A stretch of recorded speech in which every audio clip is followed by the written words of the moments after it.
La question n'était pas posée de d'accord. savoir si... Donc ça veut dire que tout est... On savait, après le bac, on irait continuer les études. Le pays m'a demandé si je voulais rester ou continuer. J'ai pas trouvé nécessaire de rester. C'était 10 fois mieux de rentrer. Pour aller où je veux, pour faire ce que je veux, il faut rentrer au Cameroun. Pourquoi? Parce qu'au Cameroun, tout est encore à faire. On peut le dire, tout est encore à faire. Là-bas, tu es plus amené à être salarié que entrepreneur. Tu es déjà bloqué à un certain niveau. Bonjour tout le monde, j'espère que vous allez bien. Bienvenue pour ce nouvel épisode de notre podcast qui n'a toujours pas de nom. Donc si vous êtes dans les commentaires, n'hésitez pas à nous écrire, à proposer un nom. Il est certain que possiblement c'est le vôtre qui sera retenu. Alors, lors des épisodes précédents, on s'est posé la question de savoir est-ce qu'il était nécessaire de voyager ou bien de rester pour réussir. Donc voyager ou rester au Cameroun ou en Afrique. Ou alors aller en Occident pour réussir. Et dans cet épisode-ci, nous allons aborder un autre sujet plus spécifique, celui effectivement de ceux qui sont partis et ensuite qui sont revenus. Donc aujourd'hui, je ne suis pas seul. Je suis avec un entrepreneur qui justement a fait ce parcours-là et qui va un peu nous donner un peu les réalités, les coulisses, les tenants, les aboutissants et comment est-ce qu'il a fait pour que son retour se passe, on va dire quoi, comme son retour s'est passé. Et nous allons essayer d'en apprendre, poser des questions et on va voir un peu si on peut le titiller un peu. Alors, bonjour Hubert. Bonjour Iva. Comment tu vas? Je vais bien et toi-même? Non, super. Okay. Est-ce que tu peux déjà te présenter pour ceux et celles qui ne te connaissent pas encore? D'accord, déjà, merci pour l'invitation. Toujours un plaisir. Donc, moi, c'est Hubert Fossé. J'ai 33 ans. Je suis père de 2 enfants et marié. Ok. Je dirige une entreprise, 2 entreprises même, qu'on verra en profondeur au cours du podcast. Okay. Bon, après mon bac, j'ai poursuivi mes études au Canada, à l'université d'Ottawa. Ok. Oui. Le village des Camerounais, l'autre village des Camerounais. Bon, à l'époque, c'était pas encore le village des Camerounais. Ah, ok, d'accord. C'est vous qui avez initié. C'est à cause de vous. Ça doit être à cause de nous. C'est vous qui êtes allé coloniser, vous avez appelé les frères. C'est ça. Donc, après, j'ai fait 4 ans d'études, j'ai obtenu mon bachelor. Okay. Après ce bachelor, je suis rentré pour travailler dans l'entreprise familiale. Ok, d'accord, ok, super. Et donc, si je comprends bien, après le bac, tu es allé au Canada. C'est une volonté de ta part ou bien c'était une décision des parents? Bon, partir au Canada, c'était bon. Quand on dit volonté, je vois pas quel enfant allait refuser si on lui demande d'aller. moi, par exemple, j'ai refusé. Donc, moi, par exemple, j'ai refusé. Peut-être, bon. En fait, le choix de rester ne s'était pas posé. C'est pour en fait être. Non, on était déjà programmé qu'après le bac, on irait poursuivre les études. Okay, donc, en fait, la question n'était pas posée de savoir si. Donc, ça veut dire que tous tes frères et sœurs sont. Exactement, oui. Okay. Oui, tout le monde savait. Bon, dès petit, on savait, après le bac, on irait continuer les études. Ok, d'accord. Oui. Ok, d'accord. Et donc, du coup, toi, tu dis que tu as fait... donc, du coup, tu as fait quel cursus à l'université, tu as dit? À l'université, en fait, j'ai fait business. Gestion d'entreprise, mais option entrepreneuriat. Option entrepreneuriat. Oui. Et est-ce que c'est quelque chose que tu as préparé dès le cursus du collège ou bien c'est quelque chose que tu as, c'est venu avec le temps et quand tu es arrivé là-bas, donc tu as choisi? Bon, en fait, c'est en terminale que j'ai eu ça. C'était pas mon plan de carrière premier. Donc, tout petit, j'ai toujours voulu faire génie logiciel. D'accord. Dans l'informatique avancée et tout.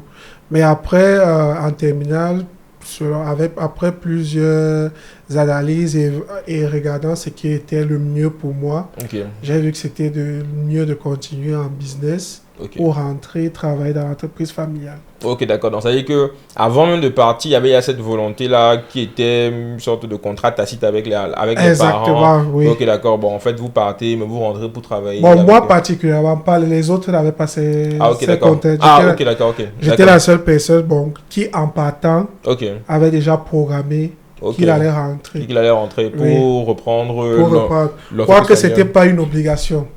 Ok. À la fin de mes études, mon pays m'a demandé si je voulais rester ou continuer. Bon, moi, après, étant déjà sur place et connaissant déjà les réalités, j'ai pas trouvé nécessaire de rester. J'ai vu, et il y a une opportunité, si c'était 10 fois mieux de rentrer que de rester dans le... Pour dire la question... Quand tu parles de rester, c'est rester au Canada, quoi. Oui. Au Canada, en fait, une fois que tu as eu ton bachelor, c'est ça, les parents, vous avez eu une discussion et ils t'ont posé la question, bon, est-ce que tu veux continuer à rester au Canada ou bien tu comptes rentrer, comme continuer le plan, comme c'était prévu et tout. Oui. Ils t'ont laissé le choix, quoi. Ils m'ont laissé le choix. C'était pas imposé. Oui, c'était pas imposé. Ok, d'accord. Donc c'est moi-même, voyant les réalités là-bas. Mais pourquoi? Ça, c'est intéressant parce que... Et c'est là où les gens vont se poser la question parce qu'il y en a, tu as certainement des amis, ils sont pleins, bien sûr qu'ils sont restés. Et qui ne sont jamais revenus, peut-être même qui n'ont même pas l'intention de revenir. Bon, ça c'est un autre débat. Ok. Plus qu'il y a on va dire encore, il y a plusieurs qui souhaitent revenir. Ils attendent, s'ils ont l'opportunité, ils vont revenir. Et bon, disons qu'on va revenir dessus. On va revenir dessus, oui.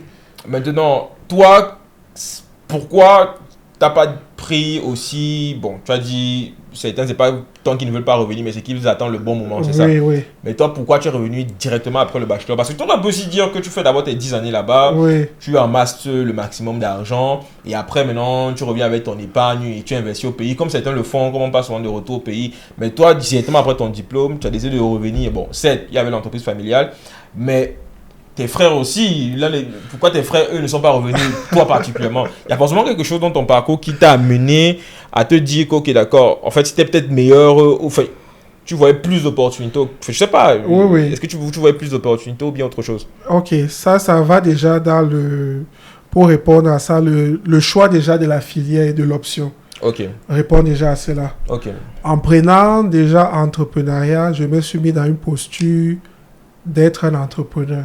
Okay. De ne pas travailler pour quelqu'un, d'être dans l'innovation pour créer. Ça veut dire que tous tes frères et sœurs ont choisi des métiers de... Ils ont choisi des métiers de salariés, qui donnent beaucoup d'argent là-bas, mais... En tant que salarié. Ah, ok, quoi comme ça, médecin? Bon, forcément médecin, forcément. J'ai justement mon petit frère qui me suit, lui, il a fait génie logiciel une fois. Ah, ok, d'accord. Okay, donc c'est lui qui a fait, lui-même, il a déjà fini et lui-même, il travaille déjà là-bas. Ah, super, magnifique. Ouais. C'est le dernier qui est encore à l'école. Bien, il faut aussi informatique. Ok, d'accord, ok. D'accord, en gros, la plupart, tu es le seul qui a vraiment vu cet aspect business là, ok, d'accord. Oui, bon, moi, je vais dire déjà dans ça, il y avait aussi le poids de... Oh, mais bon, moi, le poids de la responsabilité aussi. D'accord. Donc, eux, par exemple, ils ont fait... Mais t'es pas le plus grand à la maison? Je suis l'aîné des garçons, en fait. Je suis le deuxième. Oui, okay. Devant moi, il y a une fille. Ok, d'accord, ok. Donc, je suis l'aîné des garçons. Okay. Donc, moi, déjà, ça me mettait déjà dans l'héritier. Pas héritier. Je ne sais pas. Mais moi, ça me mettait déjà dans une posture différente. Surtout que j'étais le premier des garçons à partir. Ok.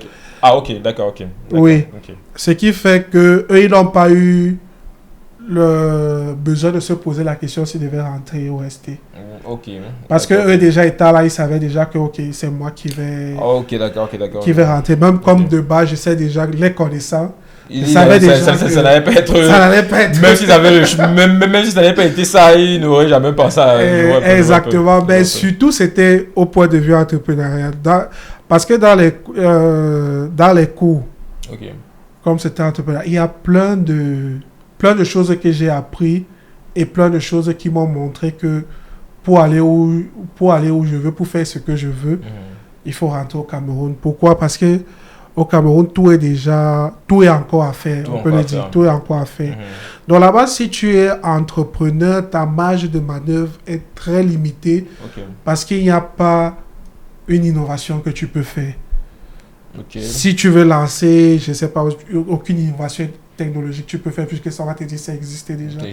Si tu veux lancer n'importe quel business, tu vas te rendre compte qu'il y a déjà des centaines qui sont déjà là, le marché est déjà saturé et tout. Ce qui fait en fait que c'est le niveau de développement qui fait en sorte que là-bas, tu es plus amené à être salarié que entrepreneur. Parce qu'il y a là-bas, c'est comme je dis, en disant tout est déjà fait, tu peux comprendre. On veut plutôt les gens pour travailler. Tu vas là-bas, il n'y a plus la roue à réinventer, tout est déjà fait. Donc là-bas, tu es déjà bloqué à un certain niveau. Ok, d'accord, je vois. Tu es bloqué. Tandis qu'au Cameroun, tu voyais beaucoup plus. Oui, en faisant les cours, je voyais plus d'ouverture, je voyais plus de choses. Donc, on voyait plus que quand tu vois, tu te dis, ok, on étudie ci, on étudie telle entreprise, il fait ci. Ok, je ramenais, en fait, dans chaque fois dans mon cours, je ramenais dans le contexte camerounais. Dans le contexte camerounais. Je ne restais pas dans le contexte canadien et international. Ok, d'accord. Ça veut dire que, en fait, toi, si je comprends bien, c'est que. Bon, déjà, tu m'as dit qu'il y a un shift en terminale. Bon, si oui. on pourra peut-être revenir dessus. Oui, que tu expliques un peu ce shift-là. Oui. Mais grosso modo, une fois que tu es arrivé au Canada, peut-être même un peu avant, tu avais déjà cette mentalité de te dire que, ok, d'accord. En fait, quand je fais un cours, ravi que tu aies suivi la vidéo jusqu'ici, n'hésite surtout pas à t'abonner afin de ne pas rater les autres vidéos qui vont sortir tout au long de la semaine. Et la vidéo intégrale du podcast sortira ce dimanche. Quand tu t'abonnes, il y a la cloche de notification qu'il faut cliquer dessus parce que YouTube souvent fait l'erreur de ne pas montrer nos vidéos directement. Donc, quand tu cliques sur cette cloche-là, automatiquement, tu vas recevoir toutes les notifications. Il y a d'autres vidéos également qui sont sorties, qui parlent de différents sujets, mais tout autour de ce que nous faisons réellement sur cette chaîne-ci, c'est-à-dire parler d'investissement, de business et aussi de gestion de patrimoine. Donc, si c'est des sujets qui t'intéressent, on parle d'investissement, de business et de gestion de patrimoine. Donc, que tu sois au Cameroun, en Afrique ou dans la diaspora, avec mes équipes, on te présente les meilleurs véhicules d'investissement à la bourse, dans des projets innovants, dans des produits de crowdfunding, un peu comme style Tontine où plusieurs personnes peuvent se réunir pour financer un projet et ensuite avoir un suivi de l'évolution du projet et des retours sur investissement et dans plein d'autres véhicules d'investissement comme ça que tu pourras découvrir au fur et à mesure où on va découvrir quel est ton profil. Donc, si c'est des sujets qui t'intéressent réellement, n'hésite pas, comme je disais tantôt, à t'abonner à la chaîne, à cliquer sur la cloche de notification, je le répète encore, c'est important, à liker, à partager également et ensuite à commenter s'il y a peut-être un sujet que tu voudrais qu'on aborde. On a également prévu pour toi un quiz afin de déterminer quel est ton profil d'investisseur. Tu pourras répondre aux différentes questions et à la fin, tu vas recevoir un mail qui va te résumer complètement quel est ton profil d'investisseur et à partir de là, tu pourras prendre rendez-vous avec l'un de nos experts où on va t'accompagner à partir de ce moment-là. Connaître son profil d'investisseur est très important et c'est vraiment le début du succès. C'est ce qu'on a remarqué depuis près de 2019 qu'on accompagne différentes personnes. Clique sur le lien dans la description s'il est déjà disponible et on se retrouve de l'autre côté. Allez.